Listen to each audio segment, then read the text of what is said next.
Magandang araw po. This is Mer Laison, also known as ang Magsasakang Reporter. Ikinararangal ko po ang pagiging magsasaka dahil kung walang magsasaka, magugutom ang aking kapwa. Ikinararangal ko rin po ang pagiging reporter dahil bahagi ako sa pagbibigay ng makabuluhan at makatotohanang impormasyon sa ating mga kababayan. Bilang isang magsasaka, ang pagtatanim at pagsasaka sa probinsya, dinala ko po hanggang dito sa Metro Manila. Ngayon po ay tuturo tayo ng urban gardening in a plastic bottle. Self-watering plant.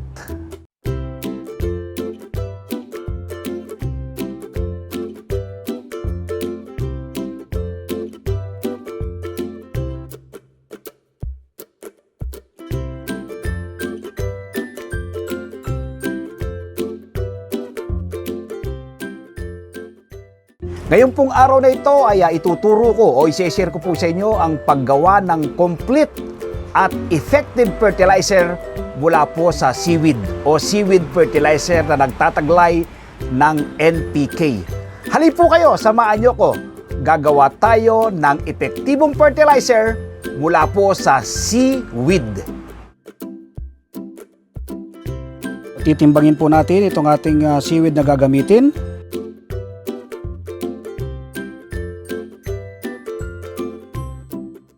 300 grams, May 300 grams. 300 grams po yung ating seaweed kanina. Dapat 300 grams din po yung ating brown sugar.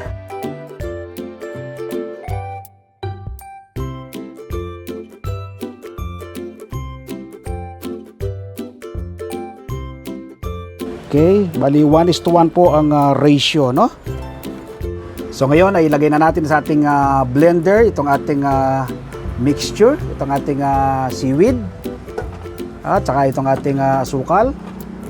Pwede naman po kahit alin ang unahin yung ilagay. So ito asukal muna yung ating ilalagay, tapos itong ating seaweed.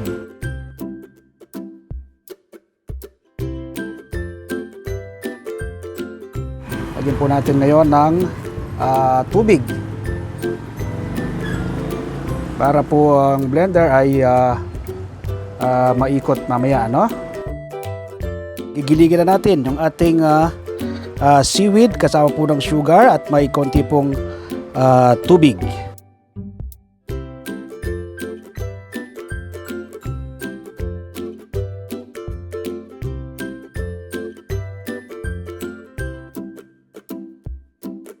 So ito po, durog na, yung ating seaweed na may brown sugar. Ngayon po ay sasalain natin to, kung hindi nyo po pang i-spray, kahit hindi nyo na po salain, kung pang didilig lang po ninyo, ay okay na po yan, ipe-ferment lang. Pero ang tuturo ko po sa inyo ay pang spray at pandilig, kaya po sasalain natin. Siyempre po gagamit tayo ng pinong pansala.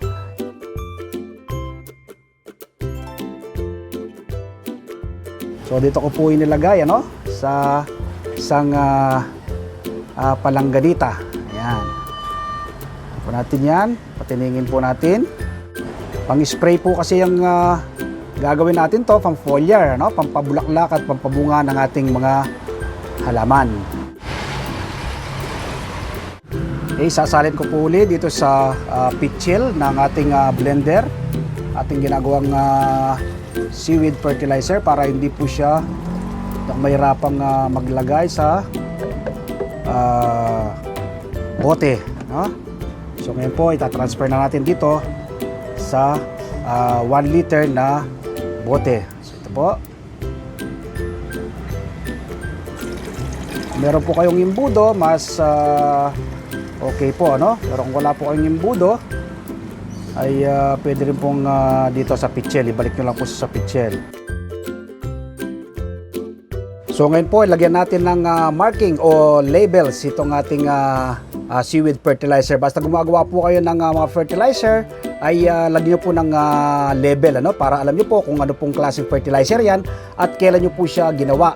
Ang ginawa po natin na ito, ipe-ferment po natin kasi ito ng 1 week. After 1 week, pwede na po siyang pang-spray o kaya po ipandilig sa ating mga halaman, itong ating seaweed fertilizer. So, lalagyan po natin ng level. Okay, so yun po yung markings itong ating bagong ginawang fertilizer.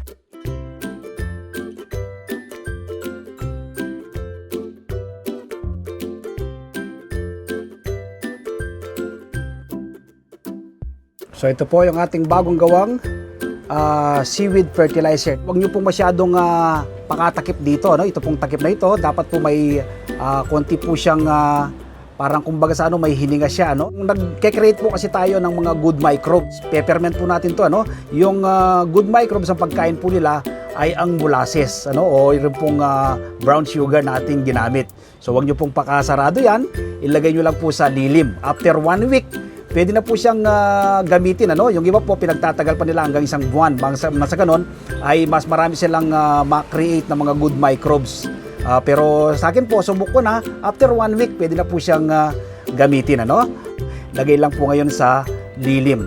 So ito pong seaweed fertilizer ay nagtataglay po ito ng potassium, phosphorus, and nitrogen. Ano? O NPK. Nitrogen, nagtataglay po ito ng 1.0 nitrogen, habang yung kanyang phosphorus ay 0.5.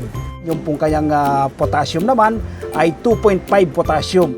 So NPK, complete fertilizer po itong ating seaweed fertilizer, pampabulaklak at pampabunga ng ating mga halaman. Ito po yung bagong gawa natin. Meron po akong nakagawa last week pa. Ano? So ito po yung last week pa para makapag-actual application po tayo. Bukod po sa NPK, ang taglay po ng seaweed fertilizer ay macro at micronutrients. Growth hormones din po ito, ano? Pampatatag ng ating mga halaman habang siya ay lumalaki. Ano? Hanggang siyang tuluyang mamunga at o mamulaklak hanggang sa tuluyang mamunga at ma-harvest natin. Ano? Ang application po nito ay pwede siyang ipang-spray, pwede rin po siyang ipandilig. Ang ginawa po natin, kaya sinala po natin kanina, ay ipapang-spray po natin. Pero kung hindi nyo po ipapang-spray, kahit hindi nyo na po salain yung pong natirang yung parang sapal niya kanina. Yung mga company na po na gumagawa ng natural fertilizer mula po sa seaweed, ano? Tapos ibinebenta po nila. Pero ang payo ko po, sa halip po bumili kayo, gumawa na lang po kayo. Napakasimple lang namang gawin at napakadali lang gawin. Ano?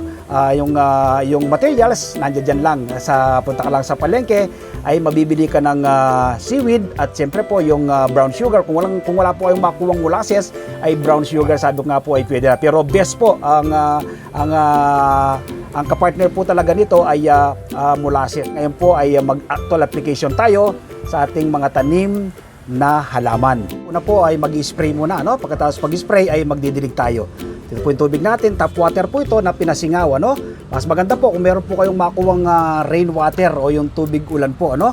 Pero kung wala po, be sure yung pong tubig na galing sa inyong faucet, sa inyong mga gripo dito sa Metro Manila, ay napasingaw po ninyo magdamag, ano? O 24 oras. Nang sa ganon, yung pong chlorine ay mag-evaporate, mawawala po yung chlorine. Pero kapag ginamit nyo po kasi yung chlorinated water, unti-unti pong maninilaw at manalanta at mamamatay ang yung tanim na halaman. Po yung ating tubig, gagamit po natin yung pang-spray ay yung pang 330 ml na sprayer, no? Ayan. Ang ratio po ng ginawa nating seaweed fertilizer sa 330 ml na tubig ay 3 kutsara. Ano? Ito po yung takip po nito, alas 1 kutsara na rin po, 1 kutsara po yung sukat niyan. Ano? So, pwede po kung hindi kayo kukuha ng kutsara, kahit dito po sa takip niya, ay pwede na po itong gamitin. Yan. So, 1, 2,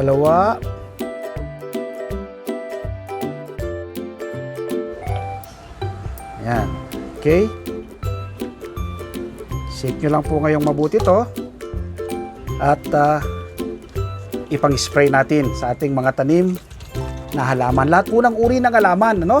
Pwede po itong ipang-spray. Sabi nga po ay complete fertilizer po ito. So mag-spray po tayo ngayon sa ating mga tanim na halaman. At po tayo mag-spray sa mga may bunga na, no?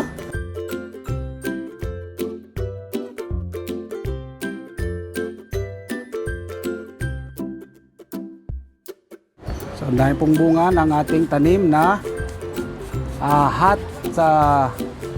sili. Hindi lang po sili ang kayang pabungayin at maipapabulaklak ng ating ginawang seaweed fertilizer. Lahat po ng uri ng halaman na namumunga at namumulaklak. Ganon din po yung mga fruit bearing trees, ano? So pagkatapos po nating mag-spray, magdidilig tayo. So tatansyahin ko na lang po, ano? Ayan. Right? Wala naman pong overdose yan, kahit sumobra po ng kaunti ay okay lang po yan, ano? Kakanawin lang po ngayon yan, ano? Kanina yung ginawa nating pag-spray para direktang yung lahat ng ibinulaklak ay magsisilbing bunga, ano? Kahit po yan, kahit marami na po siyang mga inog na bunga, mga ilang araw lang po yan, magkakaroon na po ng panibagong bulaklak yan habang na-harvest nyo po itong inog niyang bunga. So ito naman pong pandilig, growth hormones naman po siya, mas lalo pong tatatag yung kanyang mga ugat, ano? So yan po, ipandidilig naman natin sa ating mga tanim na halaman. So simple lang po, ano? Makikita po ninyo, hindi po hitik hitik na hitik sa bunga yung pong ating tanim na mga sili. Dahil po dito sa ating technology na seaweed fertilizer. Nagbawa po ito ng Magsasaka Reporter, magagawa rin po ninyo. Ano pong magiging benefits? Sa taas po ng presyo ng sili ngayon ay hindi kayo maapektuhan. 1,000 po ang presyo ng hot sili sa palengke, ano? Hindi kayo maapektuhan ng pagtaas na presyo niyan. Sa halip ay pipitisin mo lang sa iyong garden, ano? Kagaya po nito sa ating nakahang lang po ito, nakahanging garden at nasa pet bottle lang po na self-watering, ano? Kung makikita po ninyo ay nasa mga bote lang po. Sana po ay nakapag-share ako ng panibagong impormasyon sa inyo kaugnay po ng fertilizer mula po sa seaweed, complete and natural organic fertilizer na mula po sa seaweed. So ganun lang po kasimple at kadali ang paggawa ng fertilizer mula po sa seaweed na kailangan po ng bawat tanim nating mga halaman. Nang sa ganon ay lumaking maganda, mamulaklak at tuluyang mamunga at mapakinabangan ang ating mga tanim na mga halaman. Nawa po ay nakapag-ambag ako, nakapag-share ng panibagong kaalaman ngayong araw na ito sa inyo pong nanonood sa akin sa mga oras na ito. Ngayon po ay shoutout tayo sa ilan sa maraming nanonood dito sa ating channel. Shoutout kay Lira Carbajal, watching from Tanawan City, Andy Sulapas, Elsa Sulapas, Alea Grace o Sulapas Clan, watching from Prosperidad Agusan del Sur, El Pilda Upano, Robert Uy, watching from PTBS Binangunan Rizal, Norberto Lara, watching from Lanao del Norte, Delilah Agulana, watching from England, United Kingdom, Ofelia Reyes, watching from Cabanatuan City, Renato Esquilia, watching from Legazpi City, Digna Balbastro, watching from Antipolo, Brian Leonin, Pedro Lopez, watching from Malolos, Bulacan, Chelly Umali, watching from Candelaria, Quezon, Noemi Caldo, watching from Lipa, Batangas, at siyempre po ang sikat na vlogger, no? Mag-subscribe din po kayo sa kanya, no? Sa sikat na vlogger ni kasamang Luisito Santos ng GMA7 ng DCWB, ano?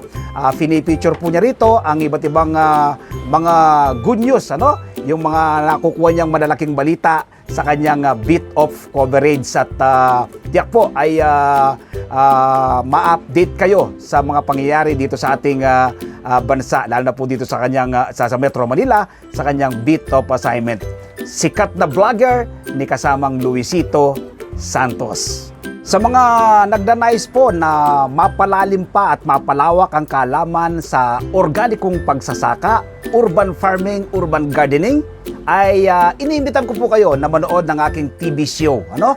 Ito po ay every Sunday, alas 7 hanggang alas 8 ng umaga. Ito po yung masaganang buhay na ume-ere tuwing araw ng linggo sa 1PH Signal TV Channel 1 ng TV5. At siyempre po, meron po akong regular column sa nangungunang pahayagang Tagalog sa ating bansa, Filipino Star ngayon. Every Tuesday po mababasa ang aking column sa Ang Magsasakang Reporter. Kaya sinusulat ko po rito ang iba't ibang do-it-yourself tips at iba pang sikreto mula po sa pagsasaka. At siyempre po, yung hindi pa po naka-subscribe dito sa aking channel, mag-subscribe na po kayo nang sa ganon ay maging updated kayo sa mga video upload ko at may share ko po sa inyo ang pairam na talento ng ating Panginoon. Huwag niyo pong kalimuting i-like, share, click na bell button nang sa ganon ay ma-inform po kayo kapag may mga bago kong video tutorial. Maraming salamat po. Stay safe. Happy farming. God bless.